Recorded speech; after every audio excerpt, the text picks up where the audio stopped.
کریں. کیا بات ہے، کیا بات ہے. علیم، میں چاہوں گا کہ سورہ مریم کی کچھ آیات پڑھوں آپ کے سامنے کہ انبیاء کیسے اللہ کو پکارا کرتے تھے اور کس طرح پہچانتے تھے وہ اپنے رب کو. کاف ہا یا عین صاد ذکر رحمت ربک عبدہ زکریا. This is a reminder to your Lord's mercy to his servant Zakaria iz nada rabbahu nidaan khafiya when he cried out to his Lord privately. اللہ پر ندا لگائی یعنی اندر کی کرائے اور وہ بھی اکیلے میں. اور پھر انی مسنی الضر وانت ارحم الراحمین انی مسنی الشیطان بنصب وعذاب. حضرت ایوب علیہ السلام کی دعائیں. حضرت نوح نے کیسے پکارا اللہ کو، کس طرح شکایت کی کہ اللہ یہ لوگ میری سن ہی نہیں رہے ہیں، یہ میں ہر جگہ سے اپروچ کر چکا ہوں لیکن یہ لوگ سن ہی نہیں رہے میرے رب میری. اور پھر وہ سب کہہ کے معافی بھی مانگی اللہ سے کہ اللہ مجھے معاف کر دے، یعنی میرے سے کوئی کمی کوتاہی ہوئی ہے. پھر یہی حضرت زکریا نے اللہ سے کہا کہ اللہ میری بونز ویک ہو گئی ہیں، میں اولڈ ہو رہا ہوں، اور اللہ میں تجھ سے دعا کر کے ولم اکم بدعائک ربی شقیہ، کبھی بھی ڈس اپوائنٹ نہیں ہوا. حسن ظن دیکھیں. اور پھر جب فرشتوں نے بشارت دی تو حیران ہو گئے، کہتے ہیں میرے ہاں کیسے لڑکا ہو سکتا ہے، یعنی پہلے خود ہی دعا کی اور پھر خود ہی حیران ہو گئے. کیسے یہ اس کو ہاؤ ڈو یو سی آل دس علیم؟ یہ جو میں نے ابھی علی بھائی، انسان کی نا فطرت ہے، انسان چاہے وہ انبیاء تھے، انبیاء تو اللہ کو سب سے زیادہ جانتے ہیں نا، پوری مخلوق میں سب سے زیادہ اللہ تعالیٰ کو انبیاء جانتے ہیں کیونکہ اللہ تعالیٰ نے ریولیشن پہ ڈائریکٹ کی اور ان کے پاس نالج ہوتا ہے اس چیز کا. یہ نا انسان کی فطرت ہے. جس طرح آپ حضرت ابراہیم علیہ السلام کو بھی دیکھیں کہ انہوں نے اللہ تعالیٰ سے کہا کہ اللہ تعالیٰ آپ مردہ کو کیسے زندہ کریں گے، حالانکہ وہ اولو العزم پیغمبر میں یعنی ٹاپ میں آتے ہیں، ٹاپ 5 میں ان کا نام ہے، لیکن وہ بھی اللہ سے جاننا چاہتے تھے کہ اللہ آپ کیسے کریں. اللہ تعالیٰ نے پھر انرجی پیش کیا کہ اس طرح یہ آپ پرندوں کو کریں اور وہ سارا معاملہ ہوگا. سیم گوز فار زکریا علیہ السلام، جس طرح آپ نے بات کی. وہ دیکھیں سوسائٹی میں نا یہ بڑا مشہور ہوتا ہے کہ اگر ان کے آپ بوڑھے ہو گئے ہیں اور آپ کی یہ سرکمسٹینسز ہیں، فزیکل ہیلتھ آپ کی اس طرح کی ہے تو آپ کی اولاد نہیں ہو سکتی، مثال کے طور پہ. This is very common in our society as well. تو جب انسان وہ چیزیں بار بار سن رہا ہوتا ہے نا تو وہ اس کے اندر بیٹھ جاتی ہیں. لیکن وہ اللہ سے ان کا کنیکشن اتنا اسٹرانگ تھا کہ جب انہوں نے حضرت مریم کو دیکھا نا، ایکچولی حضرت مریم کے پاس گئے تھے، وہ ان کی کفالت میں تھی نا وہ، تو ان کے پاس گئے، دیکھا کہ جو فروٹس ہیں یا جو فوڈ ہے وہ ایسے موسم کا ہے جو اس وقت وہاں پہ اویلیبل نہیں ہوتا. تو بڑے حیران ہوئے کہ کفالت بھی میں کرتا ہوں ان کی، میری کسٹڈی میں ہے یہ، اور مطلب اور سورسز بھی نہیں ہیں، تو ان کے پاس یہ کیسے آ گیا. تو ان سے پوچھ لیا پھر آگے سے اسی صورت میں اللہ تعالیٰ مزید بتاتے ہیں کہ یا مریم ان لکی ھذا، یہ کہاں سے ہے آپ کے پاس. تو انہوں نے کہا ہی من عند اللہ یا ہوا من عند اللہ، تو یہ اللہ تعالیٰ کی طرف سے میرے پاس آیا. تو جب انہوں نے یہ چیز سنی تو وہ اتنا، آپ سمجھ لیں کہ ایک ڈیسپریشن ہوتی ہے نا انسان کی کہ میری اولاد نہیں ہے. اگر اللہ تعالیٰ یہ امپاسبل کر سکتے ہیں نا، جس طرح آپ نے ابھی شروع میں بات کی تھی، ہی از دا رب آف امپاسبل، یعنی وہ امپاسبل کو پاسبل کر سکتے ہیں. بالکل. تو وہ فوراً وہیں انہی آیات میں آتے ہیں کہ فوراً ہی وہ اپنے حجرے میں گئے، انہوں نے اللہ تعالیٰ سے دعا کی ہی تھی. اللہ تعالیٰ کہتے ہیں کہ ابھی وہ دعا انہوں نے کی ہی ہے کہ فرشتوں نے آ کے ان کی خوشخبری دے دی. تو ہیومن نیچر ہے نا پھر کہ وہ ایک دم حیران ہو گئے کہ یار ابھی مطلب how can this happen to me, حالانکہ نبی ہیں، وہ ایک لیول ہے.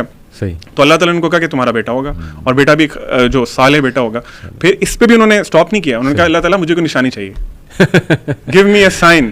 انسان کی سائیکی ہے نا، اللہ تعالیٰ بھی، اور دیکھیں اللہ تعالیٰ کی محبت، اس پہ ہم انشاءاللہ بھی آئیں گے. اللہ تعالیٰ اپنے بندے سے کتنی محبت کرتے ہیں اور اپنے بندے کو کتنا جانتے ہیں کہ اللہ تعالیٰ نے آگے سے ڈانٹا نہیں ان کو کہ تم میرے نبی ہو کہ تم نے یہ سوال کیوں پوچھا میرے سے. اللہ تعالیٰ نے کیا نشانی ہے کہ آپ نے نا، آپ لوگوں سے بات نہیں کر سکیں گے آئی تھنک فار 3 days، اور آپ نے ان سے نا اشاروں سے کہنا کہ اللہ کی بات کریں اور جو بھی معاملات ہیں. So the point we need to understand here is کہ یہ انسان کی نا فطرت ہے. انسان نے چونکہ اللہ تعالیٰ نے ہمیں پیدا کیا ہے، اللہ تعالیٰ سے ہمارے ایک ریلیشن شپ ہے، اور ہم نے اللہ تعالیٰ کو دیکھا نہیں ہوا نا اپنی زندگی میں.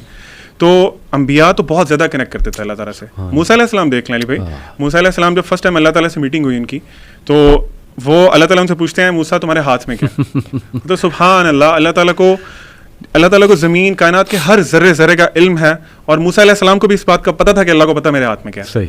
لیکن وہ ہوتا ہے نا کہ علماء کہتے ہیں کہ وہ کنورسیشن نا اللہ تعالیٰ نے ان کو ذرا کام ڈاؤن بھی کرنا تھا کیونکہ ان کا فرسٹ ایکسپیرینس ہے اللہ تعالیٰ کے ساتھ.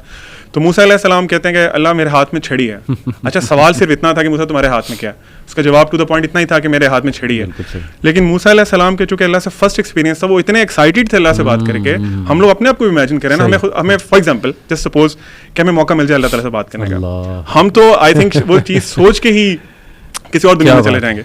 تو انہوں نے موسیٰ علیہ السلام نے آگے سے اللہ کو بتایا اللہ میں اس سے یہ بھی کرتا ہوں، میں اس سے بکریاں بھی چڑھاتا ہوں، میں اس سے پتے بھی. تو علماء اس پہ کمنٹ کرتے ہیں کہ he wanted to prolong that conversation with Allah سبحانہ. ہی واز سو ایکسائٹڈ سبحان اللہ موسیٰ علیہ السلام. اچھا لیکن علی بھائی اب یہاں پہ نا ایک بڑا پریکٹیکل کویسچن ہے جو کہ بچوں کے پرسپیکٹو سے میں آپ سے پوچھ رہا ہوں. دیکھیں یہ آئی ایم شیور کہ none of us would not agree انبیاء علیہم السلام کا یہ جو رویہ ہے, یہ جو لگن ہے, چاہت ہے اللہ تعالیٰ کے ساتھ. لیکن حقیقت یہ ہے جب ہم اپنی بات کرتے ہیں تو معاملہ ایسا نہیں ہے, سیدھی بات ہے. اس کا جواب مجھے ابن القیم رحمہ اللہ کے, اور آج امام ابن القیم کا ذکر ہم بہت کریں گے کیونکہ ان کا یہ ایک ٹاپک ہے, انہوں نے ان کی ایک چیز پڑھ کے یہ مسئلہ میرا حل ہو گیا. اچھا. امام ابن القیم رحمہ اللہ کہتے ہیں کہ پوورٹی, مفلسی, دو قسم کی ہے. صحیح. پوورٹی عام لینگویج میں جس کو ہم سمجھتے ہیں, انہوں نے کہا کہ نمبر 1 تو پوورٹی ایز از انڈرسٹوڈ, جو کہ انہیرنٹ ہے اور جو کہ کیا کہتے ہیں انہیرنٹ ٹو آل ہے, یعنی کہ کچھ بے بسی جس میں ہم بے بس ہیں, مثلاً قضائے حاجت ہے, the need to go to washroom ہے, نیند ہے, یہ ساری چیزیں انہیرنٹ ہیں سب کے لیے. لیکن وہ کہتے ہیں کہ ایک دوسری پوورٹی ہے جو کہ میں سمجھتا ہوں ہمارے اندر نہیں ہے, جس کی وجہ سے ہم وہ فیلنگ نہیں لے پاتے جو کہ انبیاء علیہم السلام نے لی. ٹھیک ہے. وہ دوسری پوورٹی وہ کہتے ہیں والنٹری پوورٹی. اچھا. وہ کہتے ہیں والنٹری پوورٹی یہ ہے ایکنالجنگ ونز ہیلپ لیسنس, اپنے آپ کو ہیلپ لیس سمجھنا. اور وہ کہتے ہیں کہ یہ اپنے آپ کو ہیلپ لیس سمجھنے کی کیفیت بھی دو وجہوں کی وجہ سے آتی ہے. There are two reasons why somebody would feel helpless and therefore attain in voluntary poverty. وہ کیا ہے؟ ایک بندے کا اپنے رب کے بارے میں اس کی معرفت ہونا, رب کے بارے میں علم ہونا, نمبر 1. نمبر 2, بندے کو اپنے بارے میں علم ہونا. کیا مطلب؟ اپنے بارے میں علم ہونا کہ اس کی اوقات کیا ہے, اور رب کے بارے میں علم ہونا کہ اس کی معرفت کیا ہے. Therefore یونس علیہ السلام کی کیا دعا تھی؟ لا الہ الا انت سبحانک انی کنت من الظالمین, یعنی کہ ہی ایکنالجڈ دا اسٹیٹس آف اللہ, اور انہوں نے خود کیا کیا, انی کنت من الظالمین, ڈیٹیلز میں نہیں گئے. اور ابن قیم کہتے ہیں this is the essence of strength and happiness, اور یہی وجہ اس آیت کے بعد اللہ تعالیٰ نے کہا کذالک ننجی المؤمنین. یہ آیت جو ہے یہ تمام اہل ایمان کے لیے نجات کا ذریعہ ہے. کیا بات. تو میں سمجھتا ہوں کہ یہ ایبسٹریکٹ نہیں ہے بات, it boils down to the fact جتنا اللہ تعالیٰ کی معرفت ہوگی اتنی یہ چیزیں ان ایبسٹریکٹ اور ٹینجبل لگیں. زبردست زبردست. مجھے قرآن کی آیت یاد آ گئی, یا ایھا الانسان ما غرک بربک الکریم, اے انسان کس چیز